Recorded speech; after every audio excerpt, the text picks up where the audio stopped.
weekend, and I think it's time to get the interior finished up.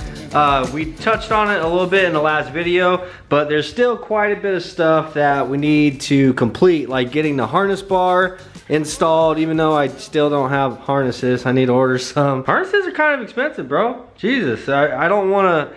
It's like one of those things, like you have to get a good set, you know? You have to. I mean, it's probably one of the most important things on the car. Also picked up a, get this up here. I picked up a push button little start. So I'm gonna use this to actually fix our problem with the signal wire to the starter. Gotta get the passenger seat installed, and then finally get a good look at what this car looks like with a full interior. Full-ish, right?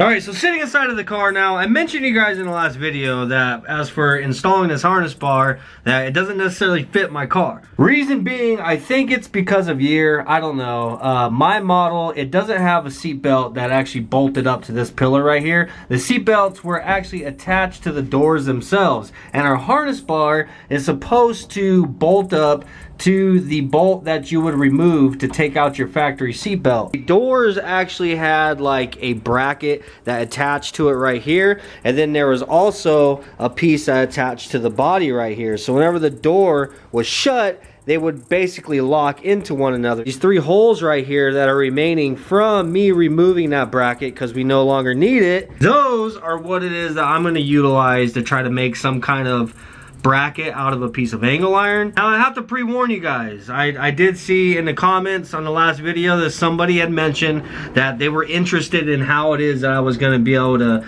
install the harness bar on my car, because they were kind of having the same issue.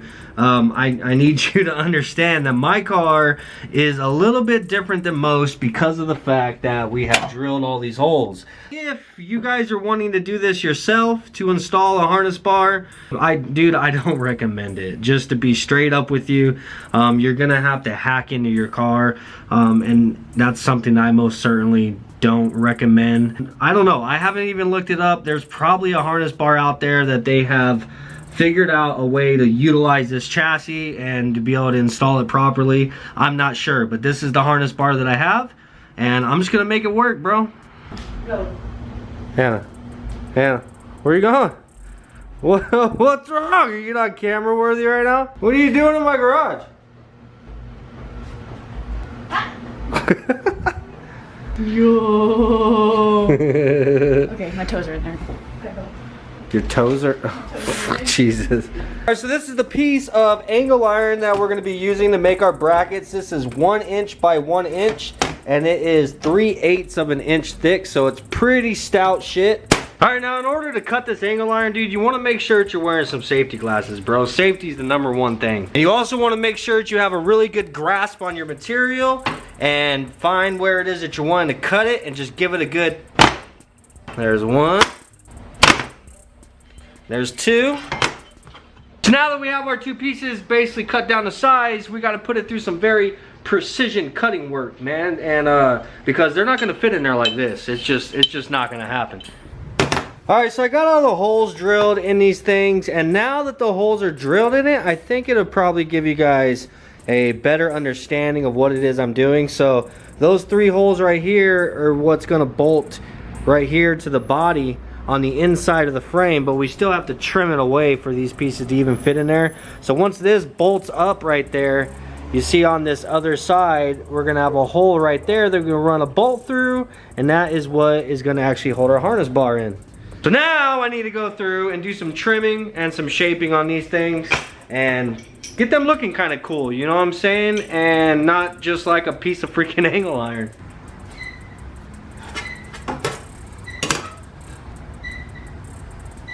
Now I have this thing all marked out, basically where it is I want to cut it and to the shape that I want it to be. And there is a couple of different ways that you can do this. You can set it up on a nice sturdy table. You want to make sure it's good and sturdy, and use a good heavy hammer, and you can basically get this thing into shape.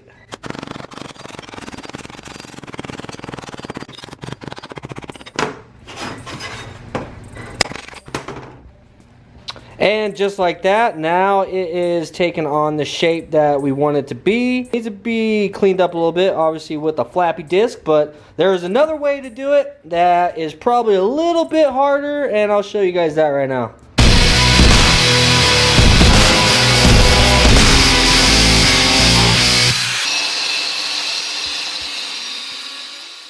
Woo, hot, hot, hot, hot, hot. So both ways get equal results, as you can see. Just personal preference, however it is you want to do it. Mr. Flop, you're a mean one, Mr. Flop.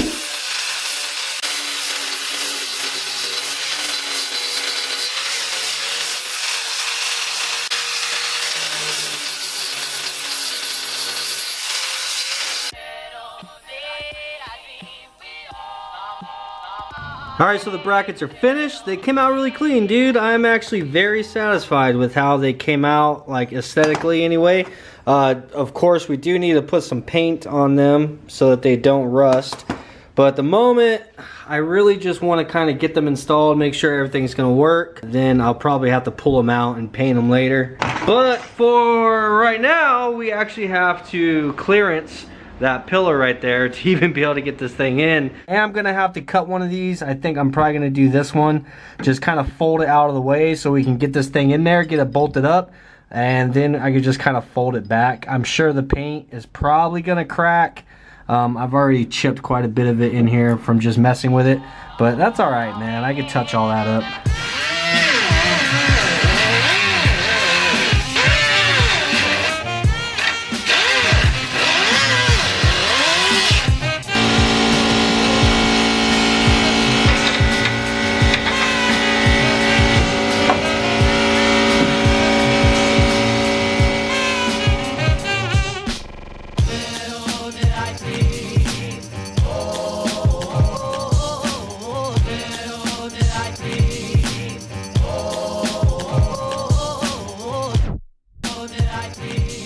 Dude, I gotta tell you, I think it came out a lot better than what I even imagined it would. I ended up drilling a hole, and I put a screw in this piece that we had to bend back. But yeah, dude, they both came out really good. I'm not gonna lie, I'm actually impressed. I'm impressed with myself. And what makes it even cooler, I think, is the fact that I used some MPC hardware out here on the outside, so it still looks cool. But yeah, man, that's it. So it's bolted down. It's got these 3 bolts going through, holding that solid steel bracket.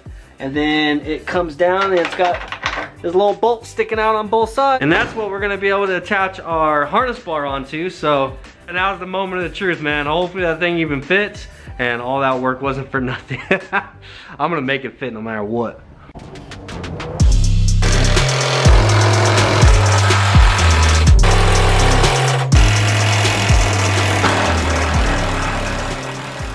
Damn, dude. Damn, dude. This is freaking sick, man.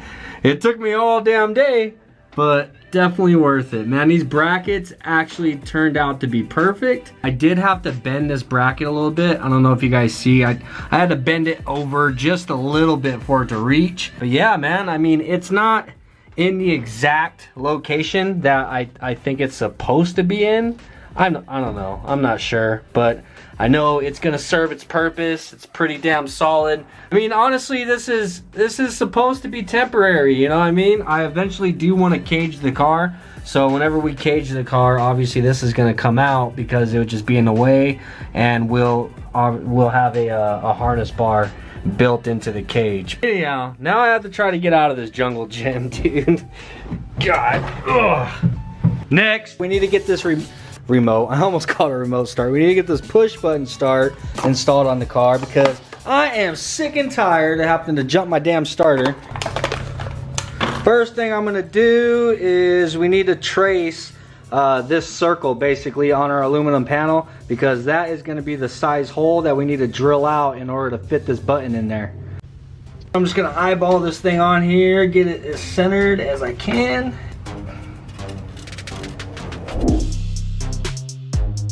I'm not gonna lie, dude, I'm already tired of having to take this damn dash apart. This is the 3rd time.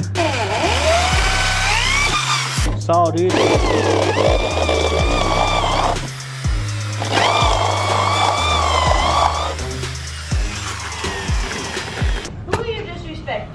your ass with that. What the hell are you wearing right now? Is that tie-dye? Yeah, I did it.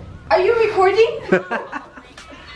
Oh, oh, oh, oh, oh, hell yeah. I did this, okay, sir? Are you proud of that? I am proud. Very proud, huh?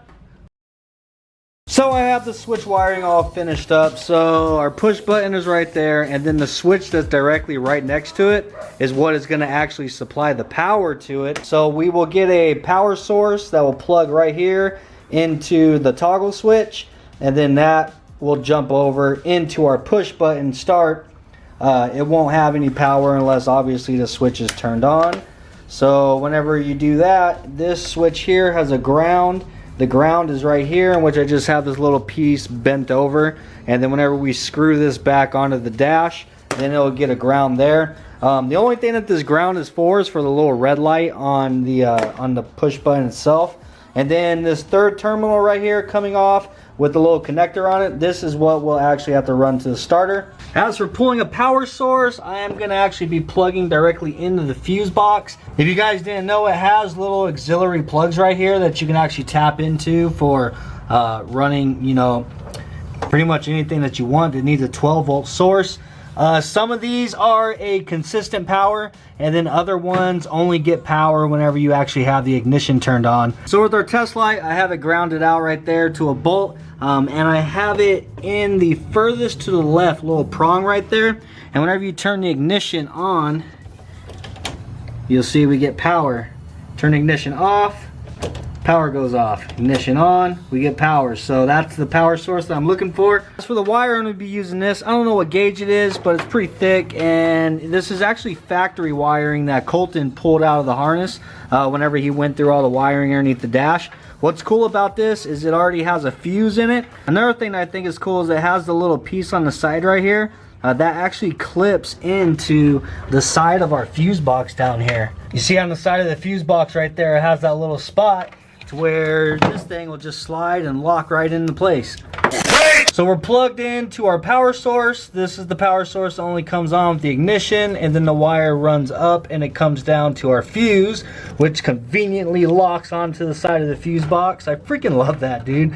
And then the wire comes up and is routed along with these ignition wires and goes through. Come on, focus. Comes out right here where our switch panel is at, and this wire right here I already have running to the starter. It's going through the firewall down there, the same place that our actual engine harness comes through. Coming out down here, I have it running with the engine harness, and then it's plugged into the starter right there. So I just have this ran right now temporarily because I wanted to figure out the length. Now I'm going to go ahead and cut it and put my connector on the end because I want to actually cover this wire. I'm going to be covering it with some of this stuff and putting, you know, some shrink wrap on the ends, since being it is running into the engine bay and it does pass through the firewall. I just want the wire to be protected, you know what I mean? And not to mention, I don't want the wire to be freaking orange because that stands out like a sore thumb.